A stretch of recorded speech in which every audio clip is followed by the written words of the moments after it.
Halo anak-anak, sampai ketemu dengan saya, Pendeta Purwanto, di channel saya Pak Cim 71 Channel. Ya, saya akan menyampaikan materi tentang ini, pendidikan agama Kristen dan budi pekerti, pelajaran ke-1 ibadah sejati untuk kelas 6 SD. Dengan media presentasi PowerPoint dengan animasi yang menarik. Silakan kalian bersiap-siap. Pertama, siapkan bahan bacaan melalui Alkitab, kemudian buku catatan yang diperlukan termasuk pensil dan pulpen. Ya, presentasi akan saya sampaikan dengan menampilkan slide PowerPoint ya. Nah, demikian ini. Oke. Silakan tunggu sebentar. Ini slide powernya. Nah, ini.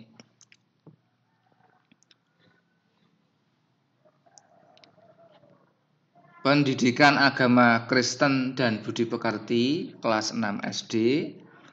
Pelajaran ke-1 judulnya Ibadah Sejati.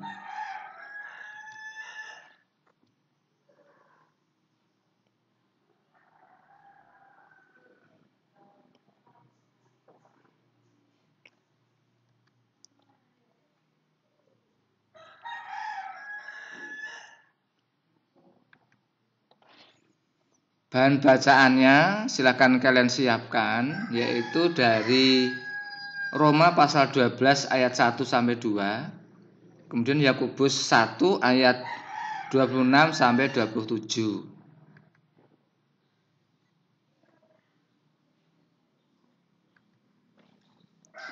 Sebelum kita mulai pelajaran, mari kita berdoa.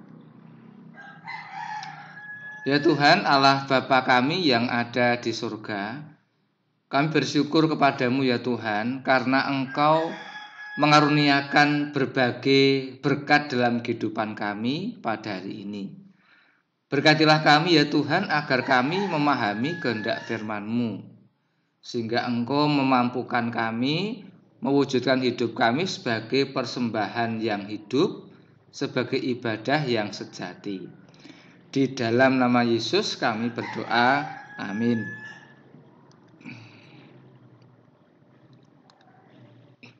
Sebelum lebih lanjut kalian menyaksikan video saya, jangan lupa untuk menekan tombol like, kemudian tekan tombol subscribe, tekan lonceng dan share atau bagikan.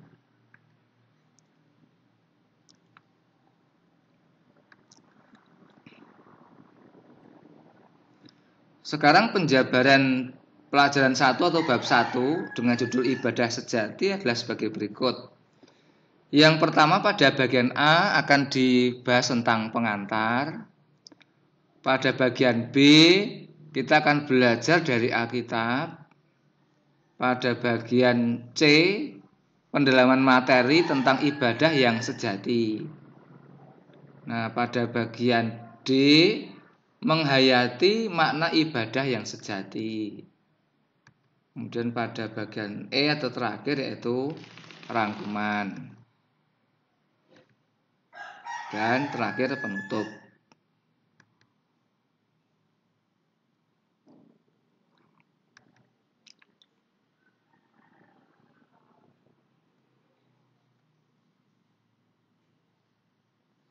Sekarang pengantar.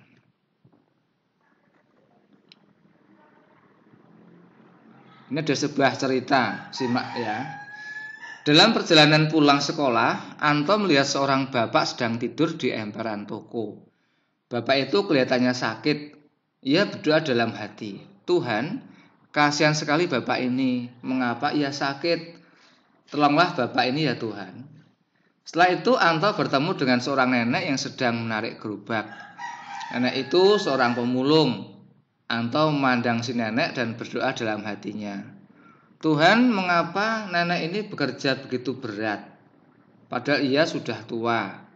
Tolonglah nenek ini ya Tuhan. Tak lama kemudian Anto bertemu dengan seorang anak kecil yang sedang mengais tong sampah. Ia seorang gelandangan yang sedang mencari makan. Anto kembali bertanya dalam hati, Tuhan, mengapa anak ini kelaparan sehingga ia harus mengais?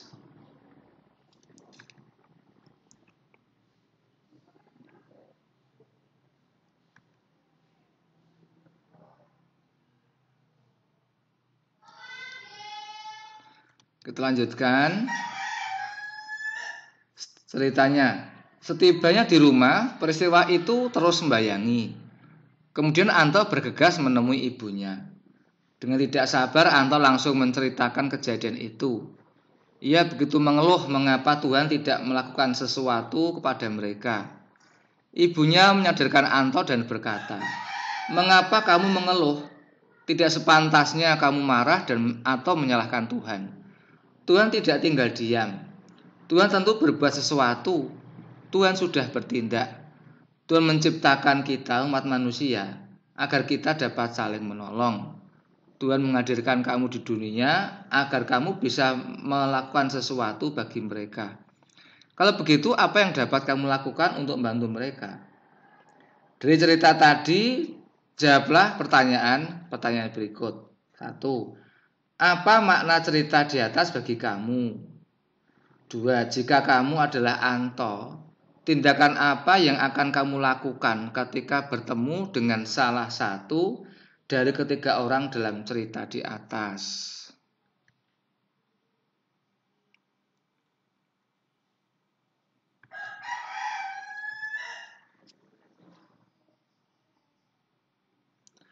Sekarang pada bagian B kita akan belajar dari Alkitab.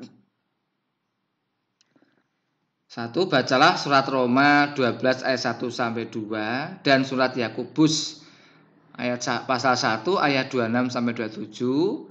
Temukanlah pengertian ibadah menurut kedua ayat tersebut. 1.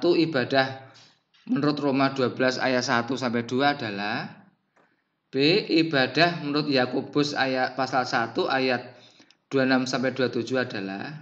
Kemudian kedua, tuliskanlah contoh ibadah dalam kehidupan setiap hari yang dihubungkan dengan Roma 12 ayat 1 sampai 2 dan Yakobus pasal 1 ayat 26 sampai 27.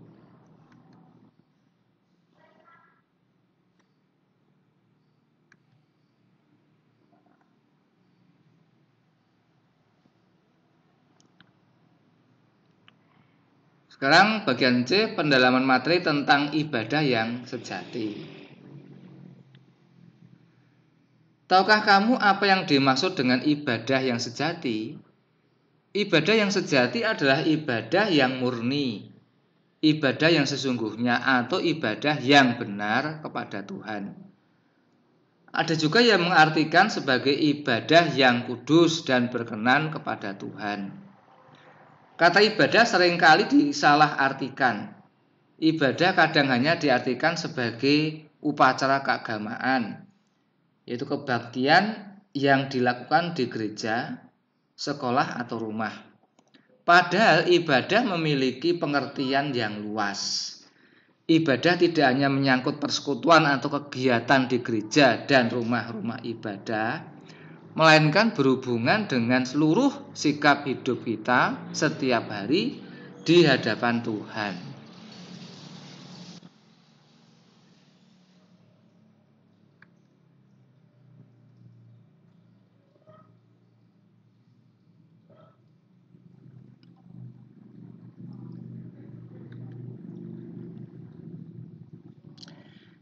Ibadah yang sejati bukanlah sekedar beribadah tiap minggu dengan rajin.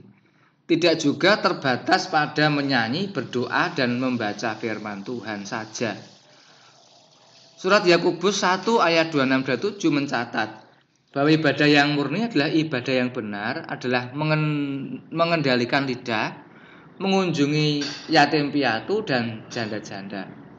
Jadi ibadah itu harus tercermin dalam tingkah laku dan gaya hidup sehari-hari, yang terutama adalah melakukan apa yang diperintahkan Tuhan. Itulah yang dimaksud oleh Rasul Paulus ketika menjelaskan pengertian ibadah dalam Roma 12 ayat 1-2. Bagi Rasul Paulus, mempersembahkan tubuh sebagai persembahan yang hidup, kudus dan berkenan kepada Allah adalah ibadah yang sejati.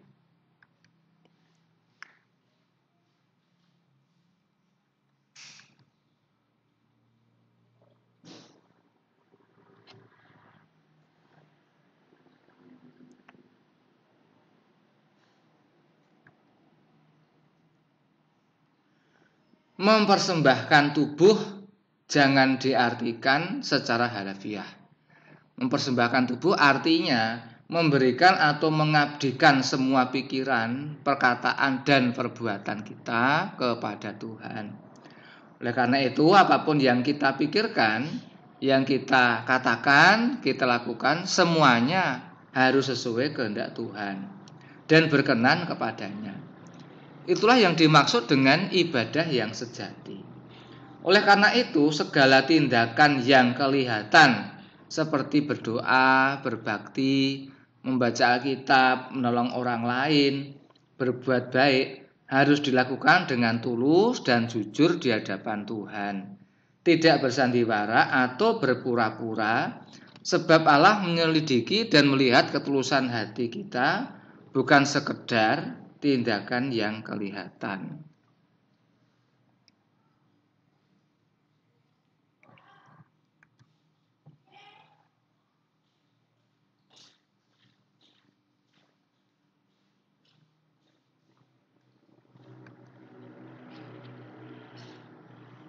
Ada banyak cara yang dapat kita lakukan untuk mempersembahkan tubuh kita sebagai ibadah yang sejati. Misalnya, menggunakan pikiran dan perkataan untuk hal-hal yang baik dan benar, mulut untuk memuji teman, bukan untuk berkata kotor, tangan untuk membantu orang tua, kaki untuk bergegas menolong sahabat, bukan untuk menendang ketika marah, telinga untuk mendengarkan nasihat guru, memperhatikan pelajaran di sekolah, dan lain-lain. Tindakan nyata lainnya misalnya melayani orang yang lemah, menolong orang miskin, membantu orang yang kesusahan, menghibur teman yang sedih, berkata jujur, bersikap ramah dan sopan, serta tidak mementingkan diri sendiri. Dengan demikian, ibadah yang sejati tidak hanya dilakukan di gereja atau tempat ibadah, namun dilakukan dalam hidup sehari-hari di semua tempat. Ya, di rumah, di sekolah, di jalan, di tempat bermain, di mal, dan lain-lain.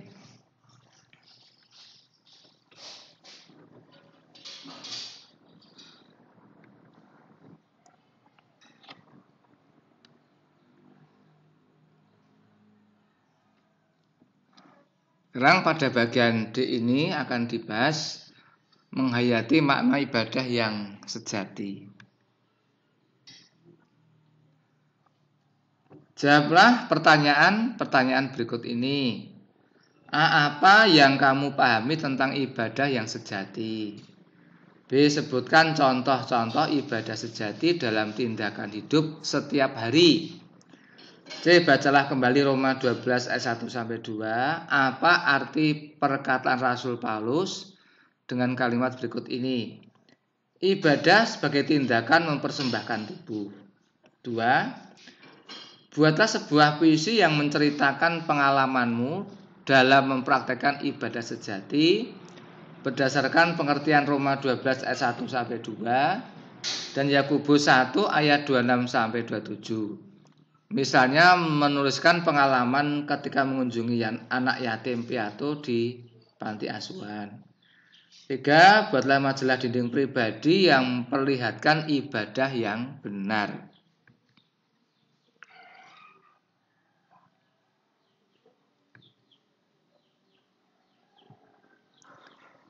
Ibadah yang sejati artinya ibadah yang murni atau ibadah yang benar. Ibadah yang benar adalah mempraktikkan cara hidup yang dikehendaki Tuhan. Jadi ibadah yang benar adalah menyangkut seluruh hidup kita yang berkenan di hadapan Allah. Setiap kegiatan yang kita lakukan, baik di rumah, di sekolah, di gereja, di tempat bermain, dan tempat yang lain, semuanya dilakukan dalam rangka beribadah kepada Tuhan. Itu artinya kita harus menunjukkan sikap yang baik dan sopan, berkata yang benar dan tidak menyakiti orang lain, berlaku adil, jujur, benar, selalu memberi diri untuk menolong orang miskin, membantu mereka yang menderita dan membutuhkan pertolongan. Intinya melakukan semua perbuatan yang diinginkan Allah. Ya, itulah rangkuman kita ya.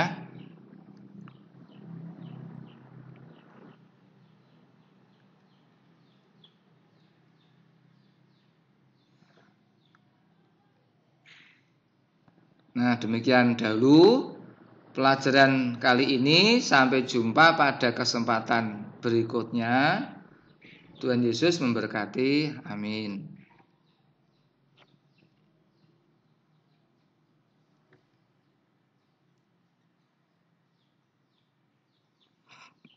Sebagai penutup pelajaran, mari kita berdoa. Kita ucapkan doa Bapa kami bersama-sama. Bapa kami yang di surga, dikuduskanlah namamu, datanglah kerajaanmu, jadilah kehendak-mu di bumi seperti di surga. Berikanlah kami pada hari ini makanan kami yang secukupnya, dan ampunilah kami akan kesalahan kami, seperti kami juga mengampuni orang yang bersalah kepada kami. Dan janganlah membawa kami ke dalam pencobaan, tetapi lepaskanlah kami daripada yang jahat. Karena Engkau yang punya kerajaan dan kuasa dan kemuliaan sampai selama-lamanya. Amin.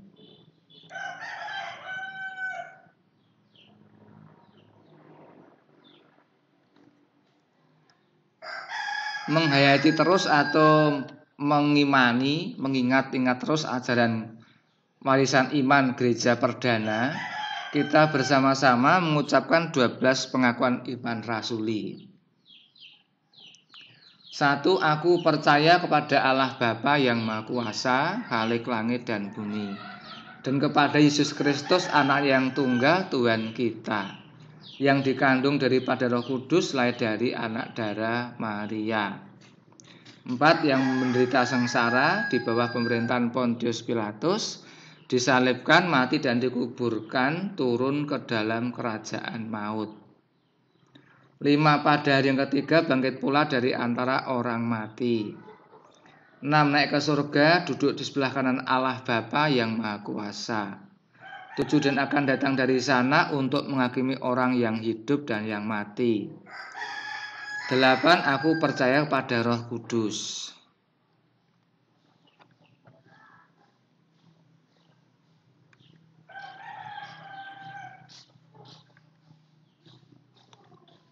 Sembilan, gereja yang kudus dan am, persekutuan orang kudus. 10, pengampunan dosa. 11, kebangkitan daging. 12, dan hidup yang kekal.